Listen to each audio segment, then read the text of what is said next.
mean by overpromise? I mean you need to develop a powerful, differentiated brand promise that separates you from everybody else out there that you compete with. Because if you don't get any marketplace attention at all. Now, once you've done that, you've got to over-deliver. And by that I mean you've got to deliver on and reinforce that brand promise at critical customer touch points. We create this over-the-top brand promise that we call the overpromise. And then we align our products so that they fulfill the brand promise, our systems so that they fulfill the brand promise, and our humans, our people, have to be taught how to fulfill and reflect and amplify the brand promise.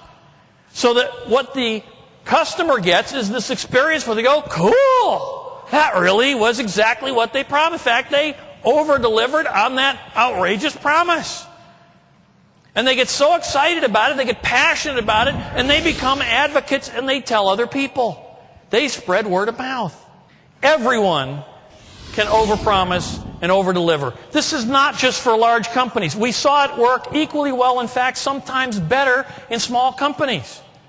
You can do this at the division level. You can do it at the department level. You can do it with project teams, sales teams, customer service teams can do their own brand promise and their own touch points. In the movie Crazy People, Dudley Moore was an advertising executive who dared ask the question, what if we just told the truth in advertising? How would that work? And here's the ad he wrote for United. It said, your fear of flying may be valid. There are lots of crashes and people dying like crazy. But you should also know that more people arrive at their destinations alive on our flights than on many others. So if you have to fly, fly us. Most of our passengers get there alive. Here's another one he wrote. The French can be annoying. Come to Greece. We're nicer. And my personal favorite, we know you love him, but if he happens to die, we'll give you 2 Mercedes and a summer home. Wouldn't that be nice too? American Express, Blue for Music, decided that their brand promise would be enhancing the musical experience. If you use our card and you're a music lover, you're going to like the experience. So when you order concert tickets online, a couple of days later you get a free CD of that group in the mail.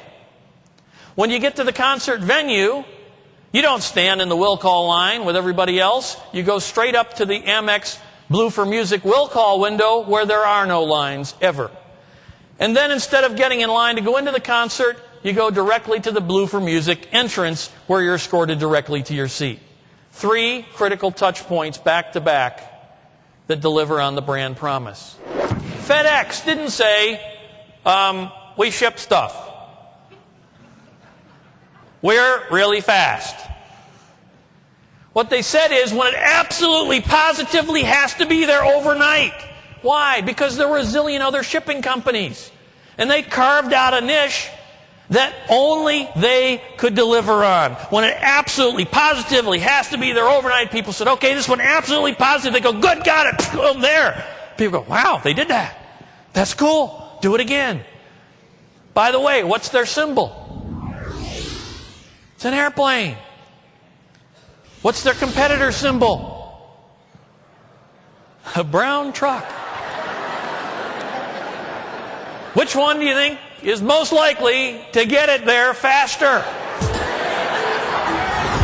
Well, this is actually the second time I've seen Rick Barrera speak. We actually had him at an OFDA conference last year, and he was the last speaker of the event, and people actually missed their plane to see this entire presentation. So Rick does a great job, engages the audience. The overpromise, overdelivers right on the mark. Lexus conducted some research when they first came to the United States, and they found that 50% of all Mercedes were not serviced at the dealership. But what was fascinating was not just the fact, but the why. And when they dug into it, it was none of the expected answers. What they found was that Most of the time, these Mercedes owners loved their cars so much that they wanted to talk directly with the mechanic. They didn't want to talk to a service writer or a service manager. They wanted to talk to the person who was going to be hands-on on their car. So Lexus completely redesigned the service experience. You meet personally with the mechanic. They cut big holes in the wall so that you can see into the service bays. They built living rooms, not waiting rooms. They put in coffee bars in some of the dealerships, Saks Fifth Avenue boutiques, spas, high-speed internet access, private offices. They actually have customers that meet their friends at the dealership while they're getting the oil changed. Now here's my most shocking finding in all the research. Great brand builders redefined customer service. The whole concept of customer service. They changed the game from delivering traditional face-to-face service to building branded customer experiences that could be delivered with flawless consistency. The Container Store is a store that sells virtually everything to organize your home or office. Their motto, be Gumby. It's about flexibility. They will do virtually anything they can to solve a customer problem. And they talk about the man in the desert analogy a lot. If you came across a man in the desert who had been stranded there, what do you think that person would need? Water is the obvious answer. But what they do is they say, what else would he need? Would he need medical attention? Would he need transportation? How about a cell phone to call his loved ones? The point of this exercise is to look beyond the obvious need to the non-obvious need. So here's a question. How many of you have a written document for each of your people describing in detail the role that they're going to play in your company, what their style should be, what they should look like, how they should sound, how they should behave, what their attitude should be like, what their point of view should be, and what emotions they should be trying to elicit from the customer at each critical touch point? Anybody know what this is?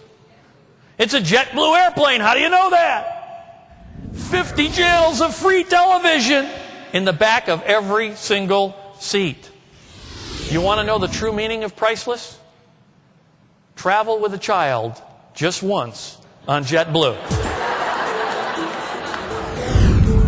Rick Barrera's client list reflects his experience with many of the Fortune 500 and rapidly growing smaller firms. He has helped these organizations assess their future and shape their destiny. By far the most professional yet personal presentation we've ever offered our members. Best of show. You were rated number 1. Professional, dynamic, informative, and inspiring. You were absolutely brilliant in your presentation to our leaders. I tell you, Rick is really a special kind of guy. I mean, I feel like he's become our partner over the years. He's been studying our company for 4 years. There's nobody that I know that works with us on these kinds of presentations that has done the preparation that Rick has done. I mean, he's an extraordinary kind of a guy. Well, you know, John, not only has he added to our culture and helped us execute better, but he's so flexible. I mean, Rick did a couple things for us. Last year when we had our meeting, we were giving a financial presentation by a financial institution, and it was so dry and so horrible. I remember. In about 2 hours, Rick put together a presentation for us, and it blew our AutoZoners out of the stadium. They were so good. It was so pointed about how they could manage their finances, and that wasn't even part of Rick's program. He invented it on the spot just for AutoZone. He really is amazing. He knows our culture so well. He's been in so many of our stores. It's just unbelievable, and it seems like he's the one guy that can take the message that we're trying to deliver and tailor it to our audience. Yeah. If I were you and I was going to try to differentiate myself in the competitive arena that you play in, I would use these 16 reasons every day with every customer. You ready? Here they go. I'm going to go fast. Now, how do you use these 16 reasons? Put them on the back of your business card, so every time you give it out, you got your 16 reasons right there. Attach them to your email signature so they get that every time. Feature them in your newspaper and business journal ad. Here's my favorite one. If you can recite all 16 from memory, this order's free. Asterisks, up to $100. Okay, but think about this. If your customer actually memorized all 16, would it be worth $100 to you? In a heartbeat.